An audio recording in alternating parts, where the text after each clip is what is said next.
Ketika Menteri Pertahanan Amerika awal tahun ini mengatakan di media bahwa Amerika tidak fokus lagi dalam memerangi terorisme, saya berkerut kening. Dalam dunia intelijen yang namanya Amerika tuh negara yang buas. Semua diawasi, semua dipelototi. Bahkan di Langley, di markasnya CIA ada desk khusus Indonesia. Semua negara sih sebenarnya ada desknya. Namun yang menarik adalah banyak doktor ilmu politik, ilmu psikologi, ilmu kebijakan publik yang memperhatikan setiap pejabat Indonesia mengucapkan kalimat di media, baik berupa pengumuman atau apapun. Semua dianalisa. Ini data benarankah? Ini data bohongankah? Ini decoy? Ini pesanan? Ini by design? Semua dianalisa. Sehingga tidak ada berita yang open source di media tidak dibahas lengkap oleh mereka. Sehingga dalam kurun waktu beberapa lama mereka bisa menyimpulkan ini menteri pinter, ini menteri ada agenda, ini pejabat ada main, ini pejabat geblek, ini pejabat adalah perpanjangan pihak asing, ini pejabat penjilat. Semua kebaca. Sekarang, adakah dari sisi kita melakukan counter analisa kebijakan negara lain? Atau counter analisa statement pejabat-pejabat negeri adikuasa seperti Cina, seperti Amerika, seperti Rusia? Adakah? Oke, kayaknya mungkin karena banyak pemangku jabatan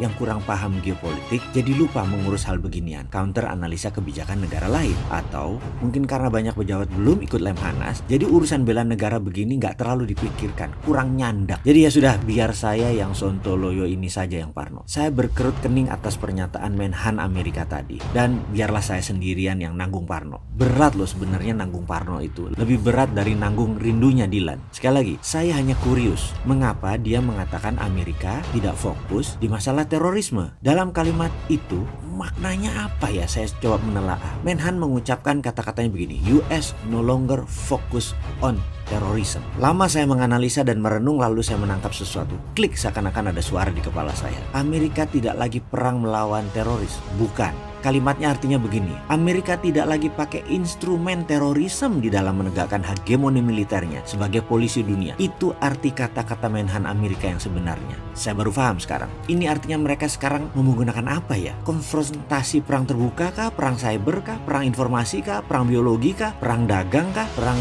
currency kah? Waduh, asli saya berpikir kelas. Sama seperti otak saya lagi berpikir sama seorang grandmaster sekelas Bobby Fischer. Asli saya berpikir kelas. Lalu saya memperhatikan kalimat berikutnya. Amerika fokus pada growing threat China and Rusia. Nah, ini dia kuncinya. Ini rasanya kuncinya. Timur Tengah, Cina, dan Rusia itu 3 front perang. Biasa Amerika tuh perang 1-2 front. Sekarang main terbuka di 3 front. Apa akibatnya? Dalam 1 tahun, $400 billion belanja peralatan perang oleh negara teluk dan senjata dibeli oleh negara Indo-Pasifik, Korsel, dan Jepang. 400 billion. Walah, dagang alat perang tuh si Amerika ini. Rupanya, mereka memutar roda ekonomi Amerika dengan menciptakan kegentingan. Kurang ajar bener deh si kabinet Trump ini. Walau ujung-ujungnya nggak perang fisik beneran, tapi instabilitas itu bisnis buat Amerika. Sekarang Amerika menyatakan Cina dan Rusia adalah national threat. Ini bagi saya pernyataan serius sekali. 2 negara yang disebut adalah ancaman, dan ancaman tersebut adalah warfare. Artinya siap-siap perang. Apa kira-kira langkah selanjutnya bagi Amerika? Paling nomor 1 adalah memastikan siapa lawan, siapa kawan. Siapa bersama Amerika, siapa bersama Rusia. Saya sih nggak mau sebut siapa negara yang mepet Cina. Serem saya. Dalam National Defense Council, sebagai catatan sebentar ya, departemen ini nggak ada di Indonesia. Amerika menyatakan bahwa mereka segera akan membangun otot industri militer,